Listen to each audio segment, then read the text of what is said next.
Day 9 of our launch of findacoolboss.com.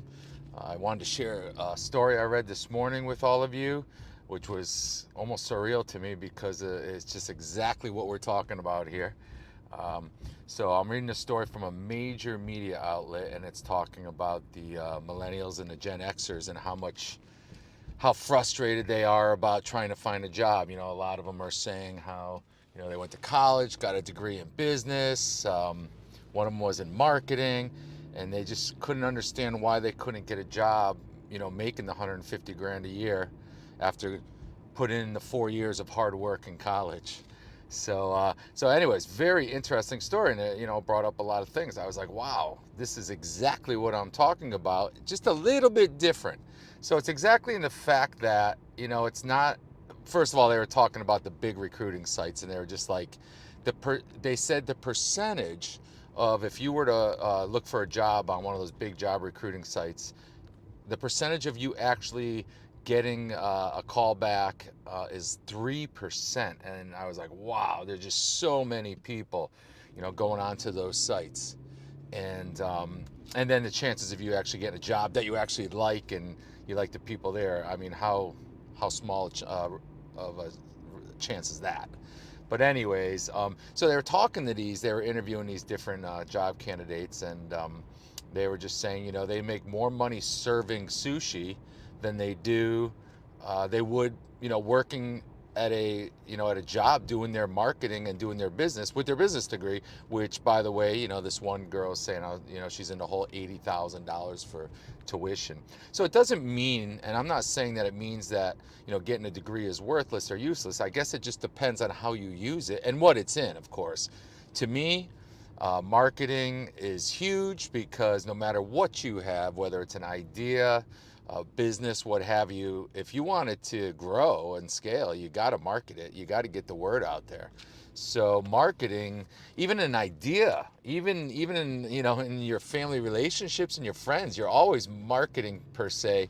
You're marketing your ideas. Hey, let's go here. Well, this is why we should go here. So marketing by itself is a very, very valuable thing. And if you are good at marketing and you're good at getting your the feeling out there and how you can solve somebody else's problems, whether it's where to go to eat or how to fix something or how to build something or whatever your case may be. If you know how to market, you should be able to get a job.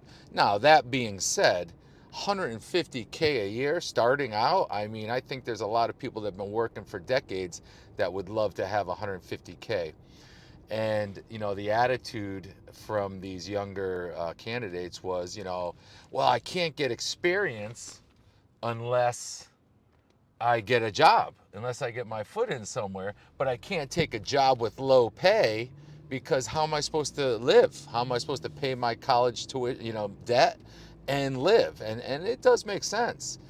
But I don't know if there's a way around that. If it was easy to get a 150K a year job, everybody'd be doing it.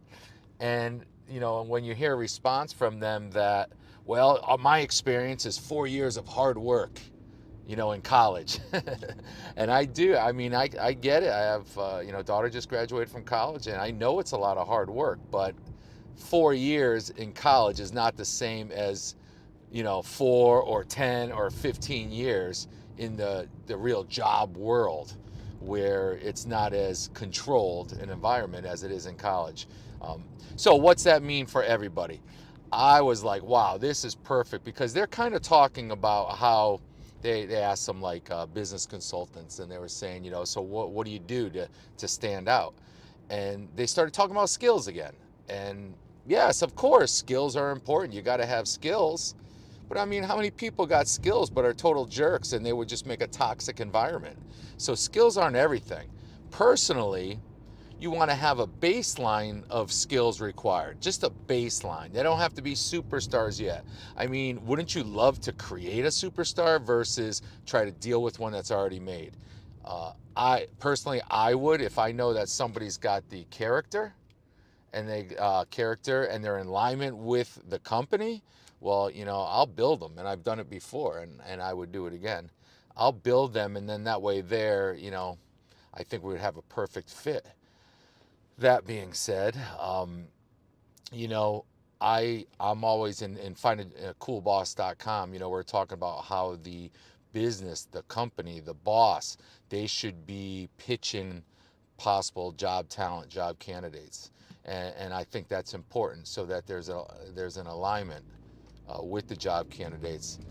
But at the same time, we can flip that. As long as we understand that skills aren't everything, if everybody's got the same skills more or less, and there's 100 candidates, well, then who's going to get it? It's going to be the person who aligns best with the company culture. That's what it's going to be. And that's what we talk about in Coolest Boss Ever. It's going to be the person that sticks out because they did their research on the company. They know what the company's vision is. They know what the core values are of that company. And believe me, coming from a boss myself, if I know that somebody's done their homework and they align with what our company is already doing, that's a huge advantage over everybody else with comparable job skills. So whether it's the boss pitching the candidates, potential employees, on how their company's culture is and what their leadership style is, as well as a job candidate basically saying, hey, look, I love what your company does. I align with that. I've done this in the past. I've done that in the past. So you can see how I would be a great fit for your company. Your company's values align with mine. And that's how you get an awesome job candidate. That's how you get a great match, a boss job candidate match. So really cool story. Obviously I reached out, so who knows what happens there. But I'm telling you, I'm getting all this enthusiastic, positive feedback from all sorts of angles, from HR people, from regular founders and small business owners at business networking events. I have another one coming up Friday morning. Can't wait to go. And then job candidates themselves are like, just like these people, I can't find a job. Well, they can't find a job that pays them what they want, which sometimes is just ridiculous, what they think they should be getting. I get it, but let's be realistic. Why not get your foot in the door, show that you're willing to be innovative and work hard and you align with the company?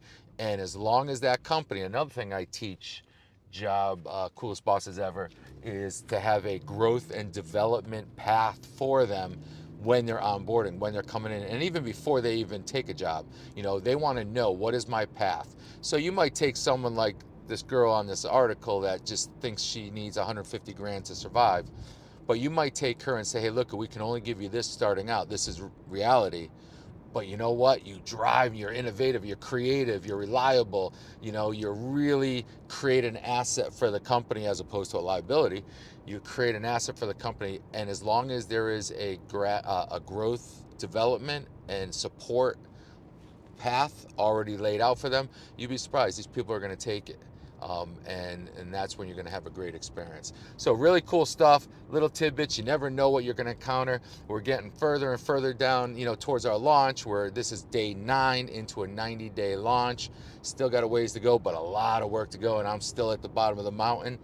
Stay tuned, check out the videos. If you have anyone that's looking for a job, or even better, in a business leader position, role, then turn them on to the YouTube channel, turn them on to our coolestbossever.com site, the movement site. Get them involved, and everybody's going to make out. So it's going to be a great thing. So until then, talk to you soon.